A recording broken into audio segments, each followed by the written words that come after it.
Good morning and welcome to Rising. We have a great show for you today. As always, I'm Amber Duke, joined by Niall Stanage. Niall, what's in your notebook this morning? Well, thank you for asking, Amber. The ghost of Ronald Reagan came back to haunt Donald Trump this week. On Thursday, a judge appointed by Reagan blocked Trump on a key executive order. The order was Trump's effort to dismantle birthright citizenship, the broad rule that anyone born in this nation is a citizen.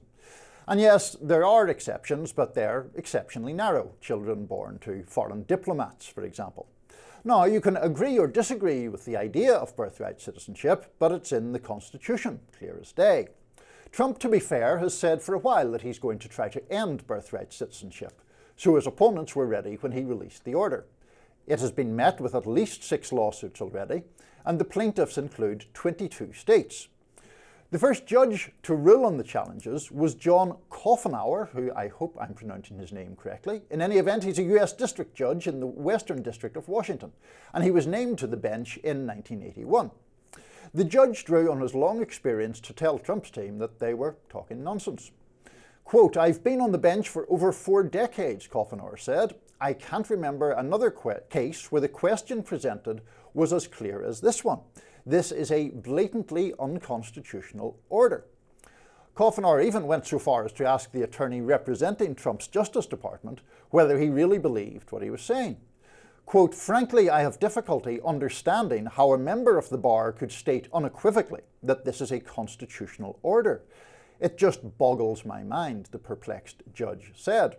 So for now, Trump's big executive order is paused, and that's a good thing. The relevant part of the 14th Amendment says this: "All persons born or naturalized in the United States and subject to the jurisdiction thereof are citizens of the United States and of the state wherein they reside." All persons, not some and not such persons as Donald Trump deems appropriate. Trump supporters have argued that the clause about jurisdiction opens the way for broad restrictions. They are welcome to argue that if they want, but it isn't what the courts have held so far. Is a person who is in the United States without authorization exempt from the jurisdiction of the United States? Obviously not. Try arguing that if the ICE agents arrive at the door and you say that you're not eligible or don't come under the jurisdiction of the US. So the breaking of one law does not render a person immune from all laws. And it's rather bizarre that Trump and other conservatives would be arguing that it does. Similar arguments have been rebuffed repeatedly over the years, whether in courts or on Capitol Hill. In 1995, Assistant Attorney General Walter Dellinger testified to Congress on the matter. Quote, "There can be no question that children born in the United States of aliens are subject to the full jurisdiction of the United States," he said. The Supreme Court ruled on the question more than a century ago, and this was a case we discussed briefly on yesterday's Rising. The case was United States versus Wong Kim Ark, and it was decided in 1898. In summary, Wong was a 21-year-old who had been born in San Francisco to Chinese parents. At the time, there were restrictionist laws around Chinese immigration in particular.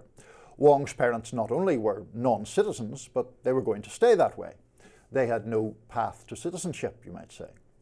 Wong left the US for a visit and was barred from coming back in. Authorities argued he was not a citizen. He said he was, and he took his case to the Supreme Court. He won. The justices ruled in his favour 6-2. But here's the key point. Justice Horace Gray for the majority said plainly that the 14th Amendment, quote, "affirms the ancient and fundamental rule of citizenship by birth within the territory." Gray also said that every citizen or subject of another country, while domiciled here, is within the allegiance and the protection and consequently subject to the jurisdiction of the United States. Finally, Gray noted that the basic purpose of the 14th Amendment was not to restrict or caveat citizenship, but to be clear about its expansiveness. The amendment, quote, "is declaratory in form and enabling and extending in effect," he said. So you'll notice there's one thing I haven't said, which is whether I believe the actual doctrine of birthright citizenship is right or wrong. And that's because that's irrelevant.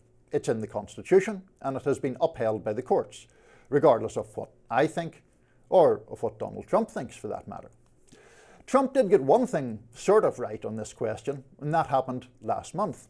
Appearing on Meet the Press, Trump was asked by Kristen Welker whether his desire to end birthright citizenship could, quote, get around the 14th Amendment. Let's watch. You promised to end birthright citizenship on day one. Is that still your plan? Yeah, absolutely. The 14th Amendment, though, says that, quote, all persons born in the United States are citizens. Can you get around the 14th Amendment with an executive action? We're going to have to get a change. We'll maybe have to go back to the people, but we have to end it. That part is right, Mr. President. There is a remedy for the problem that you believe you've identified. And that remedy is changing the Constitution. And good luck with that. But it's a lot more cumbersome than sending out a piece of paper. But on the other hand, if it worked, at least it wouldn't be blatantly unconstitutional, as Reagan's judge rightly told you about your executive order this week.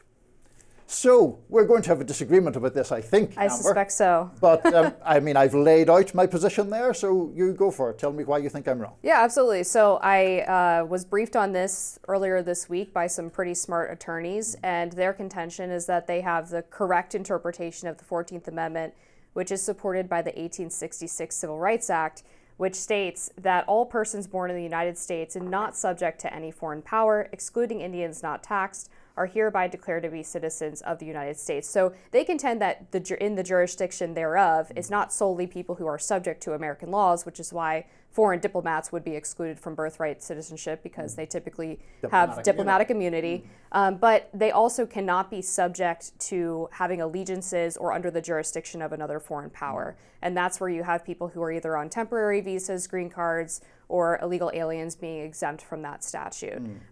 It would not include, however, legal permanent residents, which if I remember correctly, in U.S. versus Wong Kim Ark, his parents were permanent legal residents. They just couldn't get citizenship because of the ban at that time on Chinese nationals becoming U.S. citizens. That is true that I think that at the time the question of legal versus illegal immigrants and who was a legal permanent resident, I'm not sure that the green card system had actually even been devised at that point. But the argument I think there is that when the Supreme Court decided that in that case, the question was not the immigration status of the parents. It was whether you are domiciled in the United States. And people who are very opposed to illegal or unauthorized immigration accept that those people are domiciled in the United States. That's the whole point, that they want them out, right? People who are living there. So the argument here is, are you living in the United States and do you fall under one of these very narrow restrictions? And for the vast majority of people, they do not fall under those narrow restrictions. They were born here. The Constitution gives them the right to citizenship. There are other countries that have changed similar laws in their case, which they're of course entitled to do. I made the point in the notes that I'm not getting the question of what I believe, but the merits of the underlying idea isn't here or there. I think that the Constitution is very clear. I think that's why the Reagan appointed judge rebuffed the executive order so strongly. And I think it will be an enormously uphill climb to, I'm sure the attorneys who briefed you are very smart, but I think they have a great difficulty in making that case. Maybe so. They definitely intend on taking it to the Supreme Court, according to an anonymous DOJ official. They said that they expect to go to the Supreme Court. They're fairly confident about their chances of winning. Of course, they would say that, though. But what they did note that I thought was interesting was that there are numerous justices on that court who have never weighed in publicly on the issue of birthright citizenship, including Amy Coney Barrett, Brett Kavanaugh, and even Chief Justice John Roberts. So it's sort of a roll of the dice to an extent as to what way those conservative justices would ultimately lean on this argument. But I think that they would obviously contend that that previous Supreme Court case, Wong Kim Ark, was wrongly decided in the sense that the Trump administration's EO does allow legal permanent residents, the children of those individuals, to get birthright citizenship. So they feel like that question on the court case was correct, but the underlying sort of premise from the judge that means that the domicile is what matters was incorrect. But I mean, you would accept, would you not, that people who are here without authorization are still subject to the jurisdiction of the United States? Like that's well, it depends on what you mean what you think that clause means. Do you think that it means that you have to follow the law while you're in the U.S.? Because that would apply to an invading army, for example, but we wouldn't say that an invading army's children should become American citizens. But an invading army's children are already invalidated under the laws that we have. That would not be changing the law to make that provision. That provision is already in there by virtue of the previous Supreme Court ruling that we're talking about, albeit from 1898. Yeah, I think that the jurisdictional question, again, is supported by this 1866 Civil Rights Act, where it is explicitly defined by Congress as not being subject to another foreign power. Mm-hmm. Well, I think we will agree to disagree, but I think it has been a good discussion of constitutional law to get Rising underway today. We have a lot more topics to talk about on Rising. Stick with us.